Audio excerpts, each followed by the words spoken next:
Ndalo pak. Çfarë po kërkon nga jeta? Çfarë po kërkon në këtë lidhje në cilën je, në atë shoqëri që ke apo në atë bleri që mendon se do të bëjë të lumtur? Tek Gjon 20, në fakt, Maria Magdalena po çante te varri. Ajo ishte e thyrë dhe Jezusi i ringjallur i bën një pyetje që mbetet në histori. O grua, pse po çan? Kë kërkon? Ai nuk po pyeste sepse nuk e dinte. Ai po pyeste që ajo të kuptonte se çfarë po kërkonte në të vërtetë. Gjenerata e sot në fakt po kërkon më shumë se kushdo tjetër. Kërkojnë vëmendje, kërkojnë sukses, kërkojnë dikë që t'i doj pa kushte. Por ka një gjë që i karakterizon të gjitha gjeneratat. Një zbrasi në formë Zoti që asnjë gjë tjetër nuk e mbush në fakt përveç vetë Zotit. Ne kërkojmë jetën të gjërat që vdesin çdo ditë. Jezusi nuk i dha Marijës një leksion. Ai thjesht e thirri me emrin, Mari.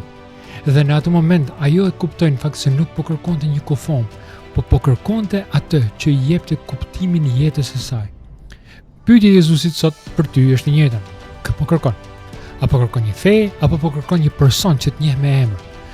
Nëse po kërkon paqe, ai është këtu. Nëse po kërkon falje, ai e pagoi. Ndalo së kërkuari në vendet e gabuara. Ai po të thret ty në emër.